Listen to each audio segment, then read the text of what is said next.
pemirsa, kalau tadi saya sampaikan di awal, saya sudah siap nanti akan kemudian bertanya lebih lanjut ya, supaya keterangan seperti apa sih yang diberikan oleh Amir yang mengatakan bahwa ia melihat seseorang yang diduga mirip dengan suaminya almarhumah Mirna memberikan sebungkus yang nggak tahu isinya apa kepada orang yang diduga juga mirip kepada Rangga. Semuanya di sini diduga ya, Pak Peter. Pak Peter merupakan pengacara dari Amir Paparia ya. Kalau misalnya kita lihat, tapi sebenarnya yang dijelaskan Amir kepada Pak Peter itu seperti apa, Pak? Bisa dijelaskan secara detail kepada kita di sini? Mike. Tadi kan sudah waktu di konferensi pers tadi ya, kan yang bersangkutan kan sudah menjelaskan sejelas-jelasnya bahwasanya beliau itu sudah memastikan bahwasanya itu bukan mengatakan uang. Ya, bukan uang yang pertama. Tapi ada bungkusan. Ya. Mengenai Rangga dia bilang itu kalau saya kini 80%. Tapi kalau yang dibilang si Arif karena dia dari samping dia bilang hanya 75%. Kalau nggak salah si Rangga itu 90% dia bilang itu Rangga. 90% identik mirip dengan Rangga. Oke, kalau yang Arif 75% karena kata dia itu karena dia tidak langsung wajah, dia dari samping. Oke. Nah, supaya lebih menyederhanakan lagi nih pemahaman Anda dengan kasus ini pemirsa, saya akan kemudian mereview kembali bahkan juga menayangkan kepada Anda bagaimana apa yang dikatakan Amir tentang keterangan melihat bungkusan misterius tersebut. Ini dia. Saya tidak pernah menyebut uang 140 juta. Saya tidak sebut itu. Buka kalau ada pembicaraan saya itu. Jangan sampai ada dari pihak lain yang sampaikan. Tetapi kalau kertas recek itu betul. Tapi saya tidak lihat kasih, cuma ada 2 orang berdiri itu. Oh, tidak bisa. Karena itu juga saya belum lihat ada serah terima, tidak. Yang jelas memang ada kecil satu ini. Yang pegang bungkusan siapa? Yang pegang itu si yang mirip Rangga. Yang mirip Arif. Yang mirip Arif. Iya. Mereka Ada. di sini berhadapan Ngobrol, di sini mobil. Itu aja. Saya tidak buka. Saya sudah buka dari awal. Kan sudah di Polda selesai. Kenapa ini diangkat? Ya udah. Daripada saya malu, soalnya jelek-jelekin saya, muncul kalau berani, saya muncul. Saya itu asli. Amir Paparia catat. Saya dari. Oke, jadi kemudian dirawat kembali ya, bukan uang yang kemudian dilihat ternyata bungkusan. Dan kemudian semakin dijelaskan lagi, hampir 90% milik Rangga dan 70% atau sekitar 75% milik Arif ya. Sebenarnya untuk Arif sendiri, ciri-ciri apa sih yang meyakinkan Mas Amir bahwa itu memang mirip sekali dengan suami almarhumah Mirna? Apa? Kan dia bilang yang pertama, bukan mirip sekali. Iya. Dia bilang setelah dia lihat di TV waktu memberikan kesaksian, dia lihat ya ciri-cirinya itu ya kayak kacamata. Hanya itu dia bilang, makanya dia bilang tidak bisa 90%. Iya. 75%. Pakai kemeja warna biru. Wah, tuh pakai kemeja warna. Sebenarnya ciri-ciri itu kan sangat abstrak kalau misalnya kita mengenali atau mengingat seorang. Harus kan ada sesuatu yang sangat khas sehingga kemudian kita hampir yakin bahwa orang itu mirip ya, Pak Peter. Ini kan berbahaya ya kalau misalnya ada keterangan mirip saja, kalau sudah mengarah ini juga berbahaya untuk Amir sendiri dengan keterangan ini. Gimana itu? Betul, justru kita karena tahu ini sangat berbahaya, makanya kita terpanggil untuk mendampingi dia. Karena ini ada institusi penegak hukum, dicoba di sini. Sebenarnya itu harus diapresiasi. Kalau setelah 5 Januari melihat itu ya, kemudian apa yang dilakukan oleh Amir? Dia taunya kalau itu mirip dengan baik Arif dan juga seperti Rangga itu, ketawa atau ngehnya itu di mana sih, Pak? Loh, tadi kan sudah dijelasin. Beliau itu setelah melihat kesaksian di TV. Oh, ini seperti yang pernah saya lihat gitu loh. Jadi dia kan sudah lama, sudah bukan artinya setelah mau putus, ujuk-ujuk dia mau cari nama, bukan begitu. Jadi dari sejak awal dia juga sudah menyodorkan diri untuk dijadikan menjadi saksi gitu loh. Oke, jadi persidangannya belum mulai, tapi melihat di televisi itu yang kemudian itu dia. Kalau misalnya suaminya almarhumah Mirna, oke lah sering di televisi. Tapi untuk barista itu sendiri kan tidak terlalu banyak dipertontonkan di televisi. Dia tahunya itu gimana, Pak Peter? Maksudnya barista apa ya? Untuk si Rangganya itu sendiri tahunya itu memang mirip sekali dengan Rangga itu gimana? Dia juga bilang setelah dia diperiksa sebagai saksi. Oke, Rangga diperiksa sebagai saksi. Kemudian melapor ke Polda atau Jatan Ras itu gimana sih alurnya? Kok bisa nggak diterima kesaksiannya? Kalau itu barangkali tidak bisa saya jawab itu, karena beliau sendiri pun tidak terbuka secara keseluruhan mengenai itu. Oke, klien Anda kemudian tidak terbuka secara keseluruhan kepada... Justru begini sebenarnya, para penegak hukum seharusnya justru mengapresiasi itu. Oke. Harusnya ditindaklanjutin. Itu dia, karena ini kan sangat seperti yang Mbak bilang tadi itu, sangat berbahaya, memang sangat berbahaya. Itu kira-kira. Oke, baik, mungkin saya langsung bertanya ya kepada suami dari Mirna yang merupakan korban dari kasus ini. Selamat malam, Mas Arief. Selamat malam. Ya, baik, Mas Arief, di sini sudah ada pengacara dari Amir yang sempat mengatakan bahwa melihat orang yang mirip dengan Anda di kawasan Sarinah memberikan bungkusan hitam kepada orang yang juga diduga mirip dengan Rangga ya. Kalau misalnya kita mereview kembali, benar tidak sih Anda berada di kawasan Sarinah tanggal 5 Januari tersebut? Ya ini kan sekali lagi kayak main asal tembak aja ya. Dia sendiri nggak tahu saya di mana, terus tiba-tiba ngomong saya ada di Sarinah. Orang saya seharian sama Mirna, sama saudara saya di apartemen saya, dan saudara saya bisa bersaksi akan hal itu. Oke, ketika kemudian hal ini mencuat ke publik, Anda kemarin sempat kemudian ke kepolisian ya melaporkan. Apa yang kemudian yang Anda lakukan di sana? Laporan seperti apa? Bagaimana kalau saya kan bukan background hukum ya. Bagaimana kalau saya yang bacakan aja gitu loh. Apa yang di pikiran saya gitu ya. Boleh saya bacakan? Boleh, silakan. Oke, menanggapi isu yang disampaikan dalam duplik, saya melihat adanya pihak-pihak baru yang datang dengan membawa sebuah informasi yang tidak benar.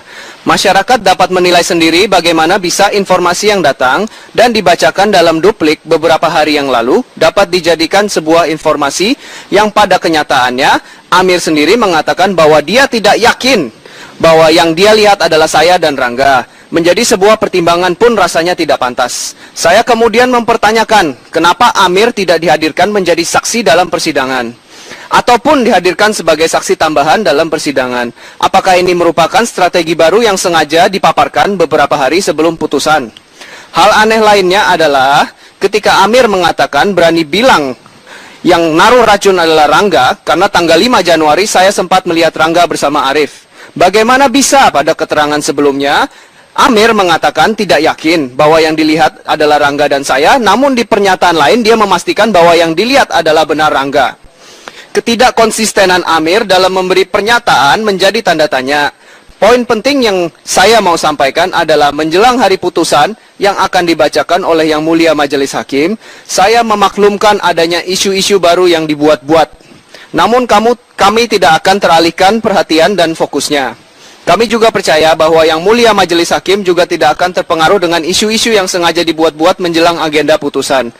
Kami sepenuhnya percaya dengan hukum di Indonesia yang akan memberikan perlindungan dan kepastian hukum pada masyarakatnya. Kami juga percaya seluruh jajaran pemerintahan, Bapak Presiden yang terhormat, Majelis Hakim yang memeriksa perkara ini akan bersama-sama mengawal perkara ini kepada keadilan yang akan dibacakan pada sidang putusan nanti. Baik, cukup jelas ya apa penjelasan dikatakan oleh Mas Arief.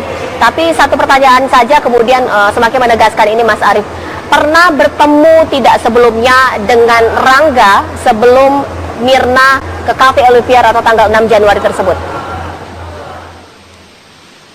Saya baru tahu Mirna mau ke Cafe Olivier itu pada saat saya mengantarkan Mirna, yaitu pada tanggal 6 Januari jam 5. Jadi saya bagaimana saya bisa ketemu Rangga sehari sebelumnya kalaupun saya tidak tahu Mirna mau ke restoran Olivier. Baik, terima kasih Mas Arief. Lantas kemudian di sini juga sudah ada pengamat hukum pidana. Jika kemudian bukti baru itu dibacakan di akhir-akhir persidangan, di duplik yang diberikan pihak pengacara, apakah ini bisa menjadi bukti baru untuk kelanjutan kasusnya? Tetapi sesuatu lagi ya, Pak Ahyar, apa kabar Indonesia Malam Akhir Pekan akan kembali bersama Anda. Tetaplah bersama kami. pemirsa di tempat yang berbeda masih bersama saya Mas Arief yang merupakan suami dari almarhumah Mirna ya. Mas Arief, kalau misalnya tadi di surat sempat saya dengarkan bahwa diduga bahwa ada upaya untuk pengalihan isu lah, untuk semakin membuat persidangan ini semakin kemana-mana. Benar tidak seperti itu? Ya, kalau menurut saya sendiri, kalau memang dia melihat saya dan Rangga di parkiran Sarinah, kenapa nggak lapor polisi? Kenapa minta perlindungan ke LPSK? Lapor polisi dong kalau memang itu, biar saya diperiksa sama Rangga gitu kan? Baik, kemudian sempat juga ada tuduhan ya, kemudian ancaman-ancaman yang dilakukan orang ya, terkait mengenai kesaksian Amir. Amir merasa ada ancaman gitu, tapi dari keluarga tidak melakukan itu. Oh enggak lah, kita ngapain ngelakuin itu, orang kita berasa ini ya cuman fitnah-fitnahan, ya mendingan kita laporin ini ke pihak berwajib gitu kan, kita membuat laporan pengaduan itu. Oke, yang kemarin berarti pelaporannya apa sih? Apakah pencemaran nama baik? Iya, kan pencemaran nama baik ini, artinya fitnah kan? Orang kita nggak berasa melakukan itu, tapi dia seenaknya ngomongin itu, bukannya lapor ke polisi, malah menyebar-nyebar ke media gitu. Kalau memang punya buktinya, sebarin semua ke medianya, fotonya atau apa gitu, sebarin. Kasih semua media gitu, biar semua orang tahu.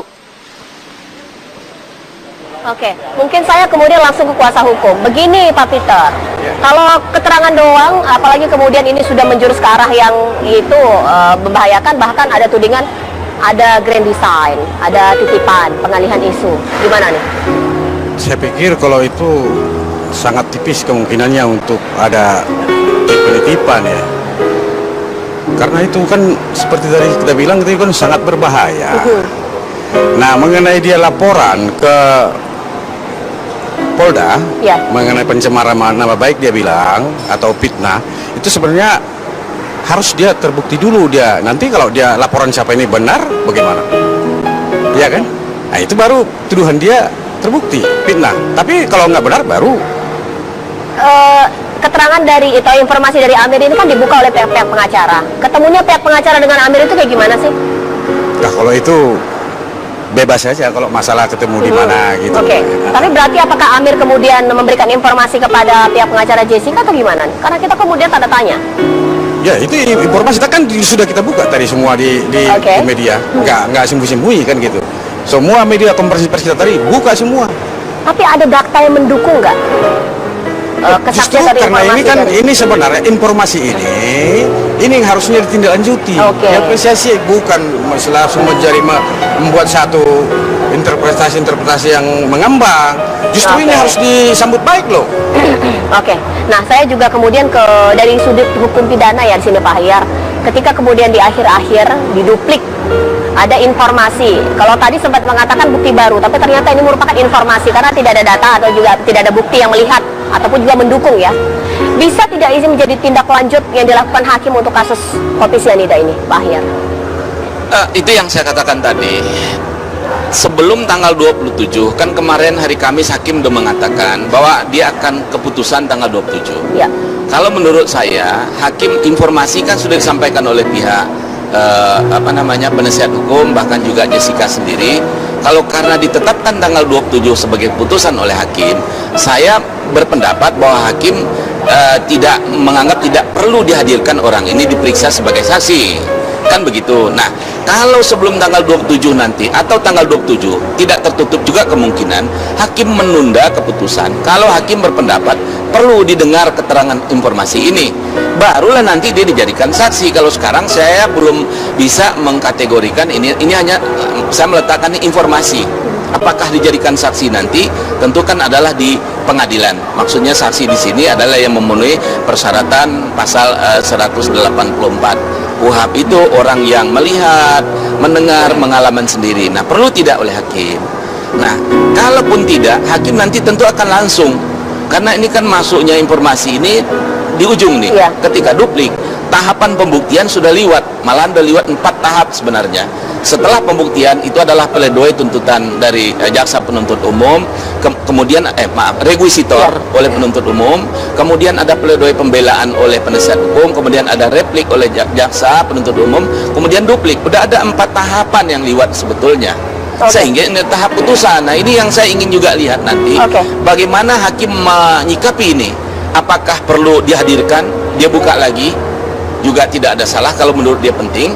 Nggak ada hal juga yang dilanggar untuk kebaikan yang lebih bagus. Tapi kalau hakim nilai tidak, dia akan langsung putus. Apakah itu informasi akan dipertimbangkan oleh hakim dalam putusannya? Pertanyaannya simpel Pak Ahyar. Lantas apa yang menjadikan alasan hakim tidak mengindahkan informasi ini? Bukankah dalam hukum pidana informasi atau bukti sekecil apapun bisa jadi itu membuka tabir misteri siapa yang kemudian meletakkan cyanida dalam kopi tersebut? Ya, informasi kan sudah. Tinggal masalah hakim sejauh mana dia menindaklanjuti. Apakah perlu menghadirkan yang bersangkutan di dalam persidangan atau cukup informasi yang diperoleh oleh disampaikan oleh Jessica dan penasihat hukum. Ini yang kita lihat sebelum tanggal 27. Kalau tanggal 27 itu diputus, berarti hakim berpendapat bahwa ini tidak perlu didengar keterangan di dalam persidangan. Kalau perlu tentu dia akan dengar nanti. Nah, kalau tidak perlu didengar dalam persidangan dalam saat perkara nomor yang sekarang ini, apakah itu dibahas di dalam pertimbangan hukum? Kalaupun tidak, kenapa? Kalau iya, kenapa? Itu kita lihat nanti setelah hakim memberikan keputusan. Hakim bisa menilai semuanya, mana perlu yang tidak. Bahkan pertanyaan-pertanyaan jaksa atau penasihat hukum juga boleh di-cut oleh hakim bahwa itu relevan atau tidak. Itu mungkin. Nah, itu memang kewenangan hakim yang luar biasa di dalam persidangan itu. Baik, semakin seru ya pemirsa ya. Nanti kita akan lanjutkan sesaat lagi, tetaplah di Apa Kabar Indonesia Malam Akhir Pekan. Kami akan kembali. Klien Anda mengatakan ketemunya di parkiran, jarak melihatnya itu 5 meter. Atau apakah benar seperti itu? Detailnya seperti apa? Sebenarnya tadi kan sudah waktu konferensi ya, diulang lagi Pak Peter, diulang lagi di sini. Jadi dia pun secara detailnya juga tidak bisa menjelaskan kepada kita. Pokoknya saya pada saat itu saya lihat ini seperti ini, yang ini ada apa ini gitu. Setelah ada tayangan televisi, ada pemeriksaan saksi, itu yang ada sementara itu yang kita dapat. Semakin memperjelas lagi Pak Peter, di sini klien Anda kemudian sudah menjelaskan secara detail pada saat konferensi pers. Tapi kemudian kita nanti akan memberikan kepada Anda, tapi sebelumnya kita ke pengamat hukum di sini Pak Ahyar. Jika kemudian nanti putusan, poin dari informasi ini tidak dipertimbangkan oleh hakim, apakah sah juga secara hukum? Tidak apa-apa hakim kemudian tidak mempertimbangkan itu? Iya, nggak ada masalah. Hakim kan hanya mana yang menurut dia. Semua itu, berkas yang ada itu merupakan bahagian lampiran dari keputusan. Itu ada yang perlu dia tanggapan, dia bahas secara khusus dalam putusan, ada yang tidak. Itu yang kita lihat nanti. Nah, kalau para pihak ini tidak puas terhadap pertimbangan, katakanlah pertimbangan dari majelis hakim ini kurang sempurna, baik oleh pihak penuntut umum maupun pihak Jessica bisa melakukan upaya hukum nantinya, tergantung upaya hukum apa yang akan dipakai nanti. Kalau ternyata hakim berkeyakinan bebas, upaya hukum yang bisa dilakukan oleh penuntut umum adalah kasasi, tidak ke pengadilan tinggi. Kalau sebaliknya, begitu sebaliknya, kalau pengadilan hakim berkeyakinan Jessica terbukti bersalah, tentu akan ada hukuman. Upaya hukum adalah melalui banding. Jadi ini kita lihat di situ nanti akan dibahas oleh para pihak ini pertimbangan hukum, mana fakta yang tidak dibahas. Tapi kalau Pak Ahyar melihat dari sisi hukum ya, ketika ada informasi orang yang masih kata-kata diduga atau juga mirip, ini sebenarnya akurat nggak sih Pak secara hukum? Ya, kembali yang menilainya ya. Kalau kita lihat di tadi hanya Pak Oto pun mengatakan ini bukan bukti, hanya informasi. Pak Amir tadi juga mengatakan tidak mengatakan persis begitu juga ya Pak. Diduga atau juga mirip ya? Tidak mirip ini kan tidak pas. Nah, kalau yang dicari oleh hukum kepastian ini bukan orangnya kan itu. Kalau mirip-mirip kan, nah itulah yang kita lihat nanti apa penilaian hakim sebelum diputus ini ada nggak. Kalau memang signifikan, saya yakin hakim nanti akan tolong didengar. Kalau tidak, apa pertimbangan hakim terhadap informasi yang diberikan oleh penasihat hukum dan Jessica? Pak, kalau misalnya pun datanya tidak valid ya, kemudian ini juga masih ada dari sisi hakim mempertimbangkan akan dimasukkan ke dalam dipertimbangkan menjadi kesaksian atau mungkin tidak. Ternyata tidak, karena sudah putusan tanggal 27. Lantas ini kan masih sudah juga dipertimbangkan oleh kuasa hukum. Lantas apa sih Pak motivasi dari kuasa hukum kemudian menghadirkan ini di akhir-akhir sidang? Analisa Anda seperti apa? Kuasa hukum dari Jessica. Tepatnya tentu kita tanya Pak Oto CS. Ya. Nggak mungkin. Analisa Anda? Nggak mungkin. Nah, kalau yang kita dengar di dalam yang disampaikan itu kan atas permintaan anggota majelis, informasi sekecil apapun dia kan diminta disampaikan oleh Jessica. Menurut Pak Oto kan karena memenuhi itu. apakah ada di balik itu kita juga tidak mengerti. Oke. Tetapi apapun yang namanya penasihat hukum, Iya. ya Pak Ringo tentu pasti dia akan berupaya mengemukakan hal-hal yang menguntungkan kliennya. Oke. Sudah pasti itu. Saya kemudian ke Mas Arief di sini yang merupakan terakhir ini saya bertanya kepada Mas Arief. Mas Arief, bagaimana kemudian jika informasi ini menjadi bahan pertimbangan pada saat nanti putusan? Apakah bisa seperti itu atau bagaimana ini dari keluarga melihatnya? Oh, kalau mau diperiksa ya silakan diperiksa gitu loh. Kita mah terbuka. Orang kita nggak berbuat, ngapain takut gitu kan? Nah, yang saya bingungin kan sekarang pengacara sekaliber Pak Otto bisa mempercayai informasi yang diduga-duga, yang mirip lah, yang tidak pasti. Kan lucu, apalagi dimasukkan ke dalam duplik. Baik, terima kasih ya Mas Arief. Dan kita kemudian tunggu apa yang menjadi putusan. Kita harapkan ini terbaik untuk semua. Terima kasih Mas Arief. Ini kemudian makin kita kerucutkan lagi permasalahan ini. Lantas kemudian bagaimana kita melihat putusan tanggal 27 seperti apa? Sesaat lagi tetaplah di Apa Kabar Indonesia Malam Akhir Pekan. Kami akan kembali. Pak Peter, sebenarnya klien Anda itu kapan sih ketemu dengan pihak pengacara dari Jessica itu Pak Hidayat Bustam ya? Kapan sih tepatnya? Jadi kalau menurut keterangan Ya. Amir, dia itu sudah lama sebenarnya mau pengen ketemu. Sudah lama mau ketemu, tapi ketemunya? Sejak dari pemeriksaan di polisi, lupa saya bilang ya. Dia sudah telepon Yudi, salah satu Ya. kuasanya, Yudi Wibowo. Yudi Wibowo bilang, wah itu kamu nggak ngaruh, karena dia takut ya telepon-telepon yang tidak benar, gitu loh. Nah, dia baikkan. Lalu Pak Otto juga, menurut beliau sudah telepon. Pak Otto juga tidak terlalu serius menanggapinya. Gitu. Yang terakhir Pak Hidayat Bustam yang ya kamu sih siapa sebenarnya? Kalau memang kamu benar, coba kita bicara empat mata. Itu awalnya menurut keterangan dia. Bicara empat matanya itu kapan? Apakah seminggu yang lalu? Oh, kurang tahu saya persisnya ya. Kalau misalnya pengacara klien Anda tidak terbuka, ini bagaimana kemudian Anda sebagai kuasa hukum membela kesaksian dari klien Anda? Jadi kan saya bilang tadi, bukan tugas pengacara untuk mengorek-ngorek kliennya. Ya, oke. Iya. Nah sekarang ini sebenarnya harus ditangkap, diapresiasi oleh Oh ya, penegak hukum. salah satu juga klien Anda kemudian dilaporkan oleh pihak keluarga dengan dugaan pencemaran nama baik. Itu gimana sebagai pengacara Anda menanggapinya? Saya kan sudah bilang tadi, Ya, pencemaran nama baik yang diajukan oleh ya. Arief ya, Arief tadi ya, itu sebenarnya harus dibuktikan dulu laporannya si Amir. Oke, terakhir, ya, baik. Terakhir ya Pak Ahyar, bagaimana kemudian kita melihat ini agar kasusnya itu tidak semakin ruwet ya atau kemana-mana ya, tapi kita fokus menunggu putusan. Karena opini yang terbentuk sudah bermacam-macam ya Pak Ahyar. Bagaimana melihatnya? Ya, menurut hemat saya kita sama-sama menahan diri, memberikan kepercayaan sepenuhnya kepada hakim, agar hakim, dan tentu yakin juga saya kalau melihat dari persidangan kemarin, ini hakim hebat-hebat semua. Saya yakin mereka akan mempunyai integritas yang bagus di dalam memutus ini, sehingga tidak akan terpengaruh oleh opini-opini yang ada di dalam masyarakat.